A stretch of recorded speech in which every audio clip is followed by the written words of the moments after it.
ಶ್ರೀ ಹರಿವಾಯುಗುರುಭ್ಯೋ ನಮಃ. ಓಂ ವಂದೇ ವಿಷ್ಣುಂ ನಮಾಮಿ ಶ್ರಿಯಮಥ ಚ ಭುವಂ ಬ್ರಹ್ಮವಾಯೂ ಚ ವಂದೇ ಗಾಯತ್ರೀಂ ಭಾರತೀಂ ತಾಮಪಿ ಗರುಡಮನಂತಂ ಭಜೆ ರುದ್ರದೇವಂ ದೇವೀಂ ವಂದೇ ಸುಪರ್ಣೀಂ ಮಹಿಪತಿದಯಿತಾಂ ವಾರುಣೀಮಪ್ಯುಮಾಂ ತಾಂ ಇಂದ್ರಾದೀನ್ ಕಾಮಮುಖ್ಯಾನಪಿ ಸಕಲಸುರಾಂ ತದ್ಗುರೂನ್ಮದ್ಗುರೂಂಶ್ಚ ಅಭ್ರಮಂ ಭಂಗರಹಿತಂ ಅಜಡಂ ವಿಮಲಂ ಸದಾ ಆನಂದತೀರ್ಥಮತುಲಂ ಭಜೆ ತಾಪತ್ರಯಾಪಹಂ. ಪೂಜ್ಯಾಯ ರಾಘವೇಂದ್ರಾಯ ಸತ್ಯಧರ್ಮರತಾಯ ಚ ಭಜತಾಂ ಕಲ್ಪವೃಕ್ಷಾಯ ನಮತಾಂ ಕಾಮಧೇನವೇ. ಪೃಥ್ವೀಮಂಡಲಮಧ್ಯಸ್ಥಾಃ ಪೂರ್ಣಬೋಧಮತಾನುಗಾಃ ವೈಷ್ಣವಾಃ ವಿಷ್ಣುಹೃದಯಾಃ ತಾನ್ ನಮಸ್ಯೆ ಗುರೂನ್ ಮಮ. ಆಪಾದಮೌಳಿಪರ್ಯಂತಂ ಗುರೂಣಾಮಾಕೃತಿಂ ಸ್ಮರೇತ್ ತೇನ ವಿಘ್ನಾಃ ಪ್ರಣಶ್ಯಂತಿ ಸಿದ್ಧ್ಯಂತಿ ಚ ಮನೋರಥಾಃ. ಶ್ರೀ ವಿದ್ಯಾಸಾಗರಮಾಧವತೀರ್ಥಗುರುಭ್ಯೋ ನಮಃ. ಹರಿ ಓಂ. ಶ್ರೀ ಪೂರ್ಣಬೋಧಗುರುತೀರ್ಥಪಯೋಬ್ಧಿಪಾರಾ ಕಾಮಾರಿಮಾಕ್ಷ ವಿಷಮಾಕ್ಷ ಶಿರಸ್ಪೃಶಂತಿ ಪೂರ್ವೋತ್ತರಾಮಿತತರಂಗಚರತ್ಸು ಹಂಸಾ ದೇವಾಲಿಸೇವಿತ ಪರಾಂಘ್ರಿಪಯೋಜಲಗ್ನ ಜೀವೇಶ ಭೇದ ಗುಣಪೂರ್ತಿ ಜಗತ್ಸು ಸತ್ವಾ ನೀಚೋಚ್ಚ ಭಾವಮುಖನಕ್ರಗಣೈಃ ಸಮೇತ ದುರ್ವಾದ್ಯ ಜಾಪತಿಗಿಲೈರ್ಗುರು ರಾಘವೇಂದ್ರ ವಾಗ್ದೇವತಾ ಸರಿದಮಂ ವಿಮಲೀಕರೋತು. ನಮ್ಮ ಹಿಂದಿನ ಪಾಠದಲ್ಲಿ ನಾವು ಶ್ರೀಪೂರ್ಣಬೋಧ ಗುರುತೀರ್ಥ ಪಯೋಬ್ಧಿಪಾರ ಎಂಬುವಂತಹ ವಿಶೇಷಣವನ್ನು ರಾಯರ ವಾಣಿ ಪರವಾಗಿ ಹೇಳಿಕೊಂಡಿದ್ದೇವೆ. ಇವತ್ತಿನ ದಿನ ಕಾಮಾರಿಮಾಕ್ಷ ವಿಷಮಾಕ್ಷ ಶಿರಸ್ಪೃಶಂತಿ ಪೂರ್ವೋತ್ತರಾಮಿತ ತರಂಗ ಚರತ್ಸು ಹಂಸ ದೇವಾಲಿ ಸೇವಿತ ಪರಾಂಘ್ರಿ ಪಯೋಜಲಗ್ನ ಜೀವೇಶ ಭೇದ ಗುಣಪೂರ್ತಿ ಜಗತ್ಸು ಸತ್ವ ನೀಚೋಚ್ಚ ಭಾವ ಮುಖನಕ್ರಗಣೈಃ ಸಮೇತ ದುರ್ವಾದ್ಯ ಜಾಪತಿ ಗಿಲೈಹಿ ಎಂಬುವಂತಹ ಈ ಎಲ್ಲ ವಿಶೇಷಣಗಳನ್ನು ರಾಯರ ವಾಕ್ಕು ಪರವಾಗಿ ಹೇಳಿಕೊಳ್ಳೋಣ. ಇಷ್ಟ ಮುಂಚೆ ಗಂಗಾ ಪರವಾಗಿ ಹೇಳ್ಕೊಂಡಿದ್ದೇವೆ, ಇವಾಗ ರಾಯರ ವಾಣಿ ಪರವಾಗಿ ಹೇಳ್ಕೊಳ್ಳೋಣ. ಕಾಮಾರಿಮಾಕ್ಷ ವಿಷಮಾಕ್ಷ ಶಿರಸ್ಪೃಶಂತಿ. ಕಾಮಾರಿ ಮನ್ಮಥನ ವೈರಿ, ಮಾಕ್ಷ ಜ್ಞಾನದೃಷ್ಟಿ ಉಳ್ಳವರು, ವಿಷಮಾಕ್ಷ ಬೇಸಿ ಸಂಖ್ಯೆಯಲ್ಲಿ ಕಣ್ಣುಗಳು ಉಳ್ಳವರು, ಮುಕ್ಕಣ್ಣನಾಗಿರುವಂತಹ ರುದ್ರದೇವರ ಶಿರಃ ತಲೆಯನ್ನು ಸ್ಪೃಶಂತಿ ಮುಟ್ಟುತ್ತಿರುವುದು ಶ್ರೀ ರಾಘವೇಂದ್ರರ ವಾಣಿ ಅಂತ ಈ ಪಂಕ್ತಿಯ ಪ್ರತಿಪದಾರ್ಥ. ಮನ್ಮಥನನ್ನು ಜಯಿಸಿದವರು ರುದ್ರದೇವರು, ಜ್ಞಾನಿಶ್ರೇಷ್ಠರು ರುದ್ರದೇವರು. ಎರಡು ಕಣ್ಣುಗಳು ಹಣೆಯಲ್ಲಿ ಫಾಲನೇತ್ರವನ್ನು ಉಳ್ಳವರು, ಮುಕ್ಕಣ್ಣ ರುದ್ರದೇವರು, ವಿಷಮಾಕ್ಷ ಉಳ್ಳವರು.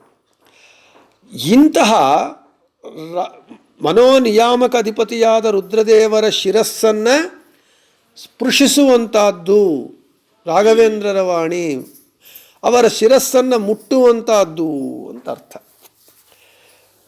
ಅಂದರೆ ಇಲ್ಲಿ ನಮಗೆ ತಾರತಮ್ಯದಲ್ಲಿ ಮನೋನಿಯಾಮಕಾಧಿಪತಿಯಾದ ರುದ್ರದೇವರು ಬಹಳ ಉನ್ನತದಲ್ಲಿದ್ದಾರೆ, ರಾಯರು ತಾರತಮ್ಯದಲ್ಲಿ ಕೆಳಗಿದ್ದಾರೆ. ಇಂತಹ ರಾಯರ ವಾಣಿ ಅವರ ಶಿರಸ್ಸನ್ನು ಸ್ಪೃಶಿಸುತ್ತೆ ಅಂದರೆ ಏನು ಅರ್ಥ ಅಂಥೇಳಿದರೆ, ನಾವು ಇಷ್ಟ ಮುಂಚೆನೇ ಹೇಳ್ಕೊಂಡಿದ್ದೇವೆ ಶ್ರೀಪೂರ್ಣಬೋಧ ಗುರುತೀರ್ಥ ಪಯೋಬ್ಧಿಪಾರ ಅಂದರೆ ಏನು ಅಂತ. ಶ್ರೀಪೂರ್ಣಬೋಧ ಗುರುತೀರ್ಥ ಪಯೋಬ್ಧಿಪಾರ ಅಂತೇಳಿದ್ರೆ ರಾಯರ ವಾಣಿ, ಅವರ ಗ್ರಂಥಗಳು ಸಾಕ್ಷಾತ್ತು ವೇದಗಳನ್ನು ಮೂಲವಾಗಿ ಉಳ್ಳದ್ದು, ಭಗವಂತರಾದ ವೇದವ್ಯಾಸ ದೇವರಿಂದ ರಚಿಸಲ್ಪಟ್ಟ ಭಾರತ ಅಷ್ಟಾದಶ ಪುರಾಣಗಳು ಬ್ರಹ್ಮಸೂತ್ರಗಳೇ ಮೂಲವಾಗಿ ಉಳ್ಳದ್ದು, ಎಲ್ಲೆಯಾಗಿ ಉಳ್ಳದ್ದು, ಜೀವೋತ್ತಮರಾದ ವಾಯುದೇವರ ಅವತಾರವಾದ ಮಧ್ವಾಚಾರ್ಯರ ಸರ್ವಮೂಲ ಗ್ರಂಥಗಳೇ ಮೂಲವಾಗಿ ಎಲ್ಲೆಯಾಗಿ ಉಳ್ಳದ್ದು, ಮಧ್ವಾಚಾರ್ಯರ ಪರಂಪರೆಯಲ್ಲಿ ಬಂದಿರುವಂತಹ ಪದ್ಮನಾಭ ತೀರ್ಥರು, ನರಹರಿ ತೀರ್ಥರು, ಮಾಧವ ತೀರ್ಥರು, ಅಕ್ಷೋಭ್ಯ ತೀರ್ಥರು, ಜಯತೀರ್ಥರು, ಶ್ರೀಪಾದರಾಜರು, ವ್ಯಾಸರಾಜರು, ವಾದಿರಾಜರು, ವಿಜಯೀಂದ್ರರು, ರಘೋತ್ತಮ ತೀರ್ಥರು, ಸುಧೀಂದ್ರ ತೀರ್ಥರು, ಕಂಬಾಲು ರಾಮಚಂದ್ರ ತೀರ್ಥರು, ಇವರ ಗ್ರಂಥಗಳೇ ಮೂಲವಾಗಿ ಎಲ್ಲೆಯಾಗಿ ಉಳ್ಳದ್ದು ರಾಘವೇಂದ್ರ ಗುರು ಸಾರ್ವಭೌಮರ ವಾಣಿ ಅಂತ ನಾವು ಹೇಳಿಕೊಂಡಿದ್ದೇವೆ.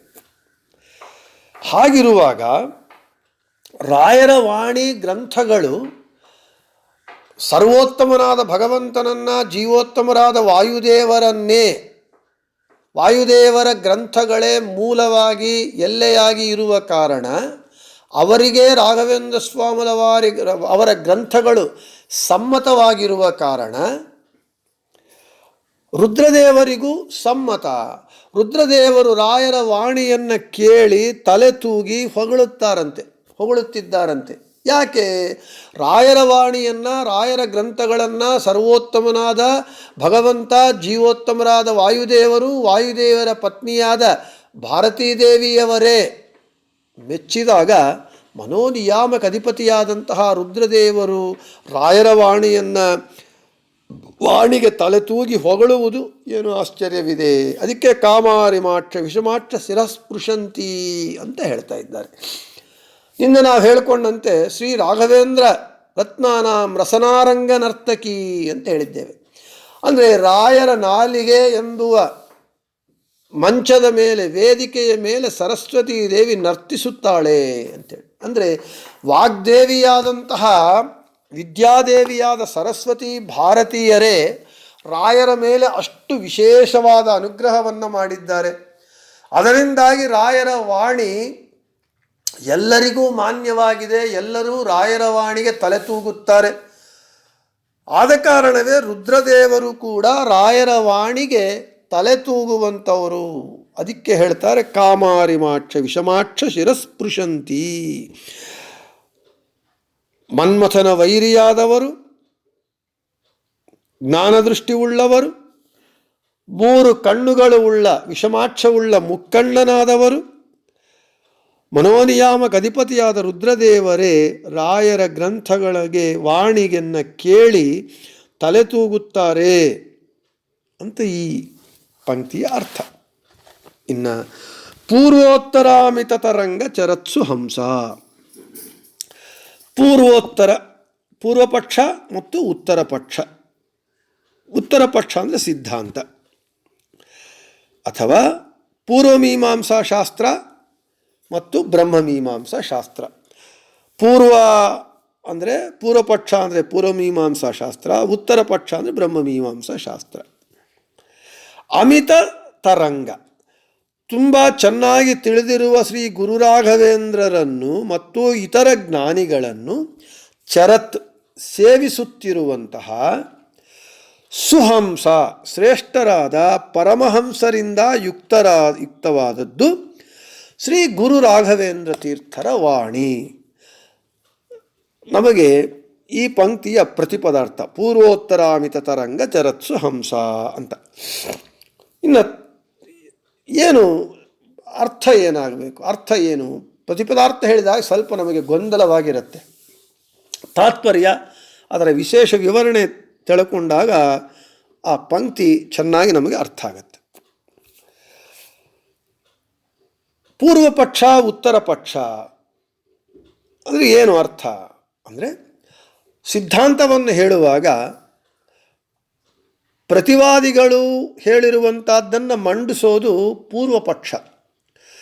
ಆ ಪೂರ್ವ ಪಕ್ಷವನ್ನು ಪ್ರತಿವಾದಿ ಹೇಳಿದ ಅವನ ಪಕ್ಷವನ್ನು ಮಂಡಿಸಿ ಅದು ಪೂರ್ವ ಪಕ್ಷವಾಗತ್ತೆ. ಆ ಪೂರ್ವ ಪಕ್ಷದಲ್ಲಿರುವ ದೋಷಗಳನ್ನು ಎತ್ತಿ ತೋರಿಸಿ ಆ ದೋಷಗಳನ್ನು ಪರಿಹಾರ ಮಾಡಿ ಸಿದ್ಧಾಂತ ಅಂದರೆ ಇದು ಸಿದ್ಧಾಂತ, ಇದು ಸತ್ಯಭೂತವಾದದ್ದು ಅಂತ ಹೇಳೋದು ಉತ್ತರ ಪಕ್ಷ. ಇನ್ನು ಪೂರ್ವಮೀಮಾಂಸಾ ಶಾಸ್ತ್ರ ಅಂತ ಇದೆ, ಬ್ರಹ್ಮಮೀಮಾಂಸಾ ಶಾಸ್ತ್ರ. ಇವುಗಳನ್ನು ಅಮಿತ ತರಂಗ ಚೆನ್ನಾಗಿ ತಿಳಿದಿರುವವರು ಅಂದರೆ ಶಾಸ್ತ್ರವನ್ನು, ಪೂರ್ವಮೀಮಾಂಸಾ ಶಾಸ್ತ್ರವನ್ನು, ಬ್ರಹ್ಮಮೀಮಾಂಸಾ ಶಾಸ್ತ್ರವನ್ನು ಚೆನ್ನಾಗಿ ತಿಳಿದಿರುವಂತಹ ರಾಘವೇಂದ್ರ ತೀರ್ಥರು. ರಾಘವೇಂದ್ರ ತೀರ್ಥರು ಉದ್ದಾಮ ಪಂಡಿತರು. ಅಂತಹ ರಾಘವೇಂದ್ರ ತೀರ್ಥರನ್ನು ಮತ್ತು ಇತರ ಜ್ಞಾನಿಗಳನ್ನು ಸೇವಿಸುವಂತಹ ಸುಹಂಸ ಪರಮಹಂಸರು ಯಾರು ಅಂತ ಹೇಳಿದರೆ, ರಾಯರ ಗ್ರಂಥಗಳು ಪೂರ್ವಮೀಮಾಂಸಾ, ಬ್ರಹ್ಮಮೀಮಾಂಸಾ, ಶಾಸ್ತ್ರಗಳ ಸಂಬಂಧಿಸಿದ ವಿಷಯಗಳನ್ನೆಲ್ಲ ಆ ಮರ್ಮಗಳು, ಮರ್ಮಾರ್ಥಗಳು, ತತ್ವಾರ್ಥಗಳನ್ನು ಕೂಡಿ ಇರೋದು ರಾಯರ ವಾಣಿ, ರಾಯರ ಗ್ರಂಥಗಳು. ಆ ಗ್ರಂಥಗಳನ್ನು ರಾಯರ ಅನಂತರ ಬಂದಿರುವಂತಹ ಮಾಧ್ವ ಪರಂಪರೆಯಲ್ಲಿ ಬಂದಿರುವಂತಹ ಪರಮಹಂಸ ಪೀಠದಲ್ಲಿ ಕೂತಿರುವಂತಹ ಪರಮಹಂಸ ಪರಿವ್ರಾಜಕಾಚಾರ್ಯರು, ಎಲ್ಲ ಮಾಧ್ವ ಮಠಗಳ ಪೀಠಗಳ ಪೀಠಾಧಿಪತಿಗಳೆಲ್ಲರೂ ಪರಮಹಂಸರು.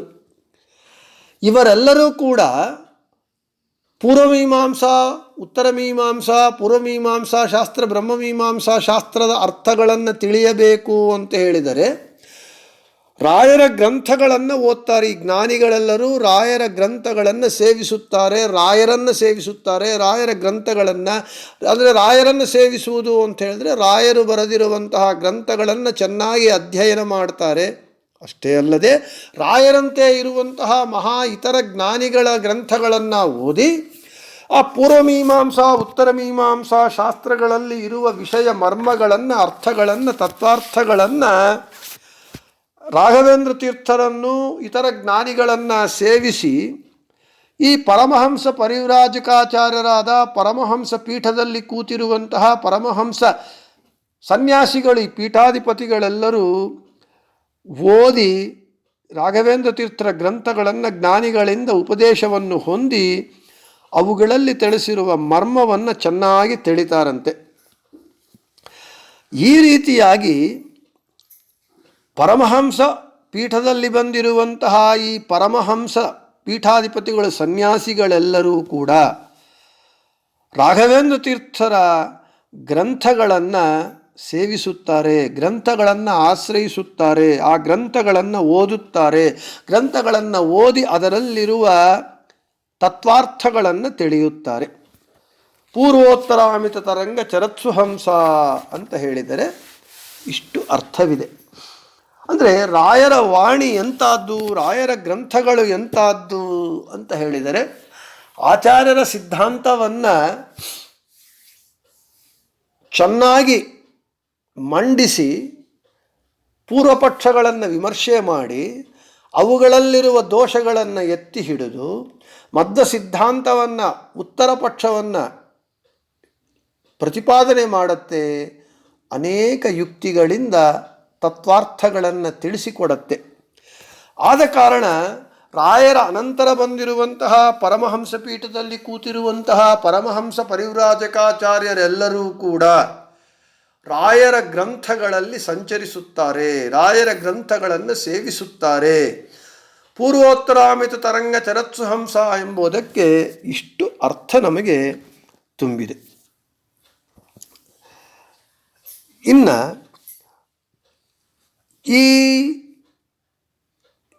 ಈ ಹಂಸಗಳು ಏನು ಮಾಡುತ್ತೆ, ಅಲೆಗಳ ಮೇಲೆ ತೇಲಿಯಾಡತ್ತೆ, ಒಳಗೆ ಹೋಗೋದಿಲ್ಲ. ನದಿಗಳ ಮೇಲೆ, ಅಲೆಗಳ ಮೇಲೆ ಹಂಸಗಳು ತೇಲಿಯಾಡತ್ತೆ. ಹೀಗಿರುವಾಗ ರಾಯರ ಗ್ರಂಥಗಳನ್ನು ಓದಿ ಅರ್ಥ ಮಾಡಿಕೊಂಡು ಆಳವಾಗಿ ಅರ್ಥವಾಯಿತಾ ಅಂತ ಹೇಳಿದರೆ ಈ ಪರಮಹಂಸ ಪೀಠದಲ್ಲಿ ಕೂತಿರುವಂತಹ ಪರಮಹಂಸ ಪರಿವ್ರಾಜಕಾಚಾರ್ಯರು, ಈ ಪರಮಹಂಸ ಸನ್ಯಾಸಿಗಳೆಲ್ಲರೂ ಕೂಡ ಆಳವಾಗಿ ಅರ್ಥ ಮಾಡಿಕೊಳ್ಳುವುದಕ್ಕೆ ಸಾಧ್ಯವಾಗದೆ ಮೇಲ್ನೋಟದ ಮೇಲಿನ ಅರ್ಥಗಳನ್ನು ಮಾಡಿಕೊಳ್ತಾ ಇದ್ದಾರೆ ಹೊರತು ರಾಯರ ಗ್ರಂಥಗಳಲ್ಲಿರುವ ವಿಷಯಗಳನ್ನು ಆಳವಾಗಿ ಅರ್ಥವನ್ನು ಮಾಡಿಕೊಳ್ಳಲಿಕ್ಕೆ ಸಾಧ್ಯವಾಗ್ತಾ ಇಲ್ಲ. ಅಂದರೆ ರಾಘವೇಂದ್ರ ತೀರ್ಥರ ವಾಣಿ ಎಂಥದ್ದು ಅಂದರೆ ಅತಿ ಗಂಭೀರವಾದದ್ದು, ತತ್ವಾರ್ಥಗಳಿಂದ ಕೂಡಿದ್ದು, ಜ್ಞಾನಿಗಳಿಗೂ ಕೂಡ ಆಳವಾಗಿ ತಲಸ್ಪರ್ಶಿಯಾಗಿ ಅರ್ಥ ಮಾಡಿಕೊಳ್ಳುವುದಕ್ಕೆ ಸಾಧ್ಯವಾಗದೇ ಇರುವಷ್ಟು ಅರ್ಥಗರ್ಭಿತವಾದದ್ದು, ಮರ್ಮಾರ್ಥಗರ್ಭಿತವಾದದ್ದು ರಾಘವೇಂದ್ರ ತೀರ್ಥರ ವಾಣಿ ಅಂದರೆ ಅವರ ಗ್ರಂಥಗಳು ಅಂತ. ಇನ್ನು ದೇವಾಲಿ ಸೇವಿತ ಪರಾಂಘ್ರಿ ಪಯೋಜ ಲಗ್ನ ಅಂತ. ಭ್ರಮರಗಳು ಕಮಲದಲ್ಲಿ ಆಸಕ್ತವಾಗಿರುತ್ತೆ ಯಾವಾಗಲೂ. ಹಾಗೆ ದೇವತೆಗಳೆಂಬ ಭ್ರಮರಗಳ ಸಮೂಹವು ಭಗವಂತನ ಪಾದವೆಂಬ ಕಮಲದಲ್ಲಿ ಯಾವಾಗೂ ಆಸಕ್ತವಾಗಿರುತ್ತೆ.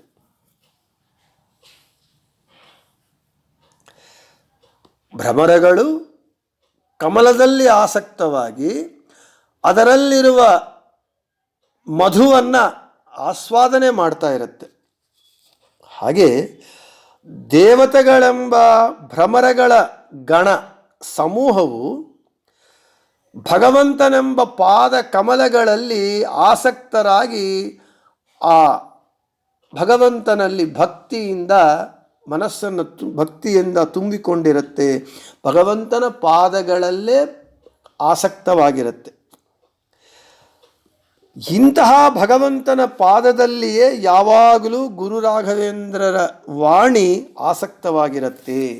ಅಂದರೆ ಅರ್ಥ ಏನು? ದೇವಾಲಿ ಸೇವಿತ ಪರಾಂಗ್ರಿ ಪಯೋಜ ಲಗ್ನ ಅಂತಂದರೆ ರಾಯರ ವಾಣಿ, ರಾಯರ ಗ್ರಂಥಗಳೆಲ್ಲವೂ ಕೂಡ ಭಗವಂತನ ಪಾದ ಮಹಿಮೆಯನ್ನೇ ವರ್ಣಿಸುತ್ತೆ, ಭಗವಂತನ ಗುಣಗಳನ್ನೇ ವರ್ಣಿಸುತ್ತೆ, ಭಗವಂತನ ಮಹಿಮೆಯನ್ನೇ ವರ್ಣಿಸುತ್ತೆ, ಭಗವಂತನ ಪಾದಗಳನ್ನೇ ವರ್ಣಿಸುತ್ತೆ. ದಾಸರು ಹೇಳಿದಂತೆ ಬಿಡನೋ ನಿನ್ನಂಗ್ರಿಯ ಶ್ರೀನಿವಾಸ, ನಿನ್ನವ ಶ್ರೀನಿವಾಸ ದುಡಿಸಿಕೊಳ್ಳಲು ಶ್ರೀನಿವಾಸ. ರಾಯರು ಎಂಥವರು ಅಂತ ಹೇಳಿದರೆ ಅವರ ಗ್ರಂಥಗಳಲ್ಲಿ ಎಷ್ಟೊತ್ತಿದ್ದರೂ ಕೂಡ ಭಗವಂತನ ಸರ್ವೋತ್ತಮತ್ವ, ಭಗವಂತನ ಪಾದಮಹಿಮ, ವಾಯು ಜೀವೋತ್ತಮತ್ವ, ಜೀವರಲ್ಲಿ ತಾರತಮ್ಯ, ಭೇದ ಇವುಗಳನ್ನೇ ಹೇಳ್ತಾ ಇರುತ್ತೆ. ಅಂದರೆ ಆಚಾರ್ಯರು ಪ್ರತಿಪಾದಿಸಿರುವಂತಹ ಹರಿಸರ್ವೋತ್ತಮತ್ವ, ವಾಯು ಜೀವೋತ್ತಮತ್ವ ತತ್ವದಲ್ಲೇ ರಾಯರ ಗ್ರಂಥಗಳೆಲ್ಲವೂ ಕೂಡ ಆಸಕ್ತವಾಗಿರುತ್ತೆ, ಅವುಗಳನ್ನೇ ತಿಳಿಸತ್ತೆ. ಅರ್ಥಾತ್ ರಾಯರ ಗ್ರಂಥಗಳು ಭಗವಂತನ ಪಾದ ಮಹಿಮಾ ಬಿಟ್ಟು, ಭಗವಂತನ ಮಹಿಮೆ ಬಿಟ್ಟು, ಭಗವಂತನ ಚರಿತ್ರೆ ಬಿಟ್ಟು, ವಾಯುದೇವರ ಮಹಿಮೆ ಬಿಟ್ಟು, ಚರಿತ್ರೆ ಬಿಟ್ಟು ಬೇರೆದನ್ನು ಹೇಳುವುದಿಲ್ಲ. ದೇವಾಲಿ ಸೇವಿತ ಪರಾಂಗ್ರಿ ಪಯೋಜ ಲಗ್ನ ಅಂತೇಳಿ. ಇನ್ನು ಜೀವೇಶ ಭೇದ ಗುಣಪೂರ್ತಿ ಜಗತ್ ಸತ್ವ ನೀಚೋಚ್ಚ ಭಾವ ಮುಖನಕ್ರಗಣೈ ಸಮೇತ ದುರ್ವಾದ್ಯ ಜಾಪತಿ ಗಿಲೈಹಿ ಎಂಬುವ ಈ ವಿಶೇಷಣವನ್ನು ನೋಡೋಣ. ದುರ್ವಾದ್ಯ ಜಾಪತಿ ಗಿಲೈಹಿ, ದುರ್ವಾದಿ ದುಷ್ಟವಾದಿಗಳೆಂಬ ಅಜಾಪತಿ ಆಡುಗಳನ್ನು ಗಿಲೈಹಿ ನುಂಗುತ್ತಿರುವಂತಹದ್ದು ರಾಘವೇಂದ್ರ ತೀರ್ಥರ ವಾಣಿ. ಜೀವೇಶ ಭೇದ ಗುಣಪೂರ್ತಿ ಜಗತ್ಸು ಸತ್ವ ನೀಚೋಚ್ಚ ಭಾವ ಮುಖನಕ್ರ ಗಣೈಹಿ. ಜೀವೇಶ ಭೇದ, ಜೀವನಿಗೂ ಭಗವಂತನಿಗೂ ಭೇದವಿದೆ. ಗುಣಪೂರ್ತಿ, ಭಗವಂತನು ಅನಂತ ಕಲ್ಯಾಣ ಗುಣಪರಿಪೂರ್ಣ. ಜಗತ್ಸು ಸತ್ವ, ಜಗತ್ತು ಪಾರಮಾರ್ಥಿಕ ಸತ್ಯ. ನೀಚೋಚ್ಚ ಭಾವ, ತಾರತಮ್ಯ ಉಳ್ಳದ್ದಾಗಿದೆ.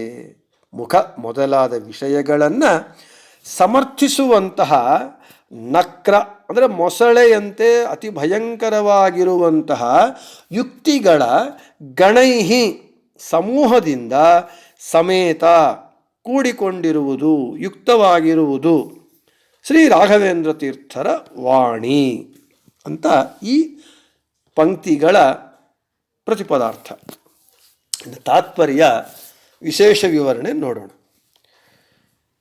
ಇಡೀ ಆಡನ್ನೇ ನುಂಗುವಂತಹ ಮೊಸಳೆಗಳು ಅತಿ ಭಯಂಕರವಾಗಿರುತ್ತೆ.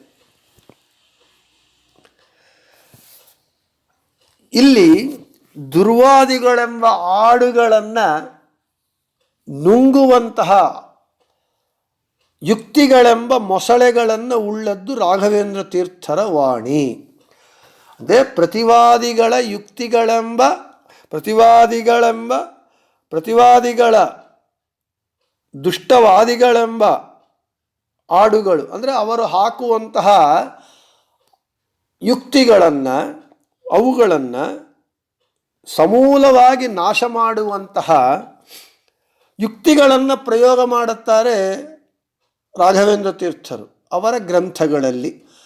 ಅಂತಹ ದುರ್ವಾದಿಗಳೆಂಬ ಆಡುಗಳನ್ನು ನುಂಗಿ ಹಾಕುವಂತಹ ಯುಕ್ತಿಗಳೆಂಬ ಮೊಸಳೆಗಳು ಉಳ್ಳದ್ದು ರಾಘವೇಂದ್ರ ತೀರ್ಥರ ವಾಣಿ. ಇನ್ನು ಜೀವೇಶ ಭೇದ ಗುಣಪೂರ್ತಿ ಜಗತ್ಸು ಸತ್ವ ನೀಚೋಚ್ಚ ಭಾವ ಮುಖ ನಕ್ರ ಗಣೈ, ಅಂದರೆ ಆಚಾರ್ಯರು ಪ್ರತಿಪಾದಿಸಿರುವಂತಹ ಜೀವ ಈಶ ಭೇದ, ಜೀವನಿಗೂ ಭಗವಂತನಿಗೂ ಅತ್ಯಂತ ಭೇದವಿದೆ, ಆತ್ಯಂತಿಕವಾಗಿ ಭೇದವಿದೆ, ಪಂಚಭೇದಗಳು ಇದೆ. ಭಗವಂತನು ಅನಂತ ಕಲ್ಯಾಣ ಗುಣಪರಿಪೂರ್ಣನಾಗಿದ್ದಾನೆ. ಈ ಜಗತ್ತು ಪಾರಮಾರ್ಥಿಕವಾಗಿ ಸತ್ಯವಾಗಿದೆ ಮತ್ತು ತಾರತಮ್ಯವಿದೆ, ನೀಚೋಚ್ಚ ಭಾವ. ಭಗವಂತನಿಗೂ ಲಕ್ಷ್ಮೀದೇವಿಗೂ, ಲಕ್ಷ್ಮೀದೇವಿಗೂ ಜೀವೋತ್ತಮರಾದ ವಾಯುಬ್ರಹ್ಮರಿಗೂ, ವಾಯುಬ್ರಹ್ಮರಿಗೂ ದೇವತೆಗಳಿಗೂ, ದೇವತೆಗಳಿಗೂ ಮನುಷ್ಯರಿಗೂ, ಮನುಷ್ಯರಿಗೂ ಪ್ರಾಣಿಗಳಿಗೂ, ಇವುಗಳಿಗೆ ತಾರತಮ್ಯವಿದೆ ಅಂತ ಮಧ್ವ ಸಿದ್ಧಾಂತ ಹೇಳ್ತಾ ಇದೆ. ಇಂತಹ ಸಿದ್ಧಾಂತವನ್ನು ಪ್ರತಿಪಾದಿಸುವಂತಹ ಯುಕ್ತಿಗಳೆಂಬ ಮೊಸಳೆಗಳನ್ನು ಕೂಡಿಕೊಂಡಿದೆ ರಾಘವೇಂದ್ರ ತೀರ್ಥರ ವಾಣಿ.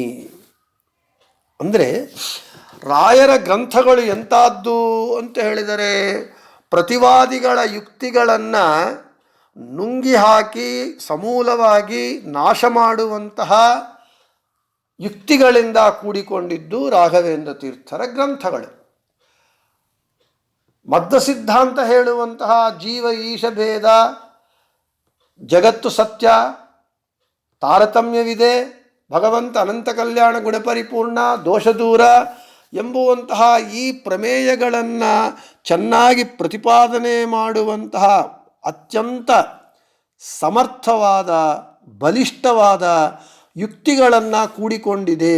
ಯುಕ್ತಿಗಳ ಸಮೂಹದಿಂದ, ಆ ಯುಕ್ತಿಗಳೆಂಬ ಮೊಸಳೆಗಳೆಂಬ ಸಮೂಹದಿಂದ ಕೂಡಿಕೊಂಡಿದೆ ರಾಘವೇಂದ್ರ ತೀರ್ಥರ ವಾಣಿ ಅಂತ ಹೇಳ್ತಾ ಇದ್ದಾರೆ.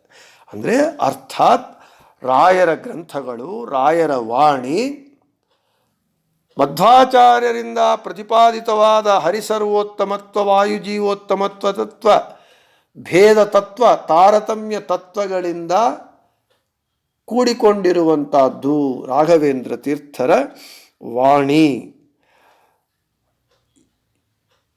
ಇನ್ನು ಇಂತಹ ಯುಕ್ತಿಗಳಿಂದ ಕೂಡಿಕೊಂಡಿರುವ ರಾಘವೇಂದ್ರ ತೀರ್ಥರ ಗ್ರಂಥಗಳನ್ನು ಆಶ್ರಯಿಸಿಕೊಂಡು ಅವರ ಅನಂತರ ಬಂದಿರುವಂತಹ ಅವರ ಶಿಷ್ಯರ ಎಲ್ಲರೂ ಕೂಡ ರಾಘವೇಂದ್ರ ತೀರ್ಥರ ವಾಣಿಯೇ ಎಲ್ಲೆಯಾಗಿ ಮೂಲವಾಗಿ ಉಳ್ಳವರು, ಉಳ್ಳಂತಹದ್ದು ರಾಘವೇಂದ್ರ ತೀರ್ಥರ ವಾಣಿ.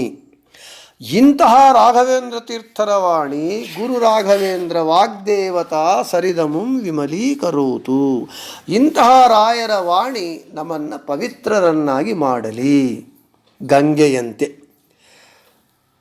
ಇನ್ನು ಈ ಎರಡು ಶ್ಲೋಕಗಳ ಮೊದಲೇ ಹೇಳಿದಂತೆ ವಿಮಲೀಕರೋತು, ನಮ್ಮನ್ನು ಪವಿತ್ರನನ್ನಾಗಿ ಮಾಡಲಿ ಎಂಬುವಂತಹ ಕ್ರಿಯಾಪದ ಎರಡು ಶ್ಲೋಕಗಳಿಗೆ ಒಂದೇ ಇರೋದರಿಂದ ನಾವು ಎರಡು ಶ್ಲೋಕಗಳನ್ನು ಸೇರಿಸಿ ಹೇಳಿದ್ದೇವೆ. ಒಟ್ಟಾರೆ ಈ ಎರಡು ಶ್ಲೋಕಗಳ ಸಾರಾಂಶ ಏನು, ಜಿಸ್ಟ್ ಏನು ಅಂತ ಹೇಳಿದರೆ, ರಾಘವೇಂದ್ರ ತೀರ್ಥರ ವಾಣಿ ವೇದದಿಂದ ಆರಂಭಿಸಿಕೊಂಡು ಮಧ್ವಾಚಾರ್ಯರು, ಪದ್ಮನಾಭ ತೀರ್ಥರು, ನರಹರಿ ತೀರ್ಥರು, ಮಾಧವ ತೀರ್ಥರು, ಅಕ್ಷೋಭ್ಯ ತೀರ್ಥರು, ಜಯತೀರ್ಥರು, ಶ್ರೀಪಾದರಾಜರು, ವ್ಯಾಸರಾಜರು, ವಾದಿರಾಜರು, ವಿಜಯೇಂದ್ರ ತೀರ್ಥರು, ತಮ್ಮ ಆಶ್ರಮ ಗುರುಗಳಾದ ವಿದ್ಯಾಗುರುಗಳಾದ ಶ್ರೀ ಸುಧೀಂದ್ರ ತೀರ್ಥರ ವರೆಗಿನ ಎಲ್ಲ ಗ್ರಂಥಗಳ ಅರ್ಥಗಳನ್ನು ಮೀರದೆ ಅವುಗಳೇ ಮೂಲವಾಗಿ ಉಳ್ಳದ್ದಾಗಿ ಆ ಅರ್ಥಗಳನ್ನು ಸಮರ್ಥಿಸುತ್ತಾ ವಿವರಿಸುವಂಥದ್ದಾಗಿದೆ ರಾಘವೇಂದ್ರ ತೀರ್ಥರ ವಾಣಿ.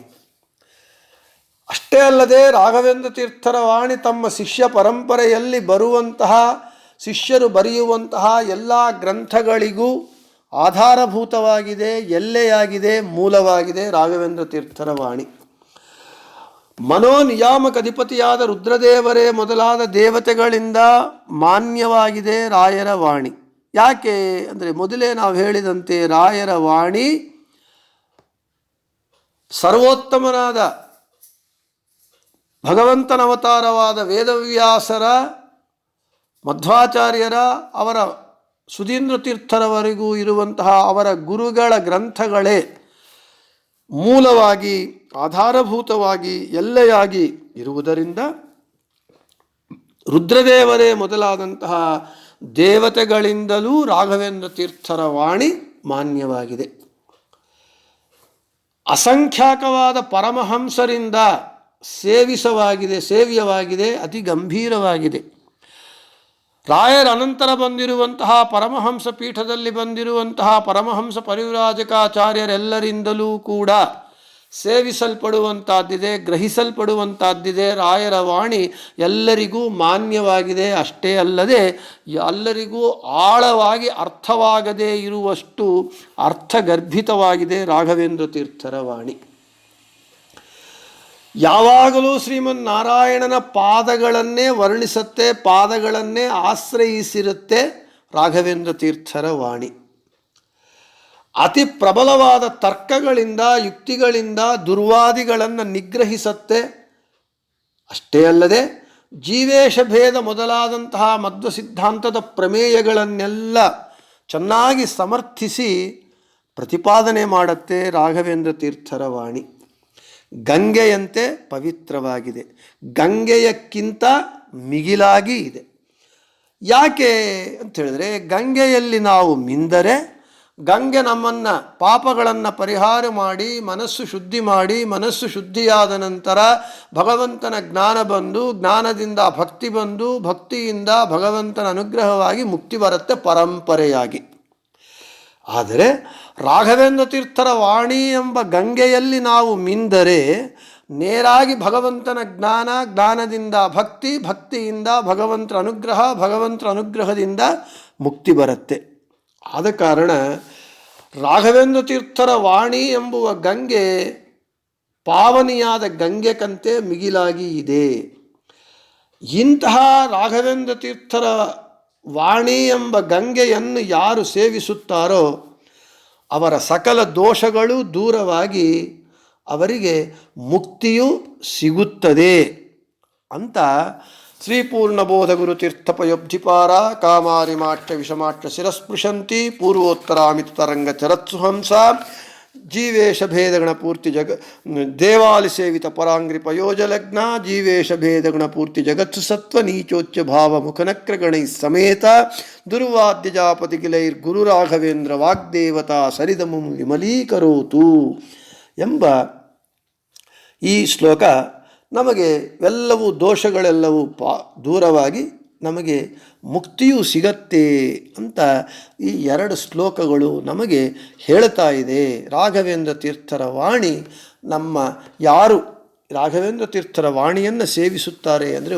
ಓದುತ್ತಾರೆ, ಗ್ರಂಥಗಳನ್ನು ಅಧ್ಯಾಪನ ಪಾಠ ಪ್ರವಚನಗಳು ಮಾಡ್ತಾರೆ, ಅವರ ಸಕಲ ದೋಷಗಳು ದೂರವಾಗಿ ಅವರಿಗೆ ಅದರಿಂದ ಭಗವಂತನ ಜ್ಞಾನ ಬಂದು, ಜ್ಞಾನದಿಂದ ಭಕ್ತಿ, ಭಕ್ತಿಯಿಂದ ಭಗವಂತನ ಅನುಗ್ರಹ, ಭಗವಂತನ ಅನುಗ್ರಹದಿಂದ ಮುಕ್ತಿಯೂ ಸಿಗತ್ತೆ ಅಂತ ಈ ಎರಡು ಶ್ಲೋಕಗಳು ಹೇಳಿದಂತೆ ಆಯಿತು ಅಂತ ಹೇಳ್ತಾ ಈ ಎರಡು ಶ್ಲೋಕಗಳ ವಿಶೇಷ ಅರ್ಥವನ್ನು ಎಲ್ಲವನ್ನೂ ಕೂಡ ಕಳೆದ ಇಷ್ಟು ದಿನಗಳಿಂದ ಹೇಳಿಕೊಂಡು ನಾಳೆಯ ದಿನ ನಮ್ಮ ಪಾಠದಲ್ಲಿ ಶ್ರೀ ರಾಘವೇಂದ್ರ ಸಕಲ ಪ್ರದಾತ ಸ್ವಪಾದಕಂಜದ್ವಯಭಕ್ತಿಮದ್ಭ್ಯ ಅಘಾದ್ರಿ ಸಂಭೇದನ ದೃಷ್ಟಿವಜ್ರ ಕ್ಷಮಾಸುರೇಂದ್ರೋ ಅವತು ಮಾಂ ಸದಾಯಂ ಎಂಬುವ ಶ್ಲೋಕವನ್ನು ಹೇಳಿಕೊಳ್ಳೋಣ ಅಂತ ಹೇಳ್ತಾ ಶ್ರೀಕೃಷ್ಣಾರ್ಪಣಮಸ್ತು, ಮಧ್ಯೇಶಾರ್ಪಣಮಸ್ತು, ಎಲ್ಲರಿಗೂ ಶುಭಮಸ್ತು.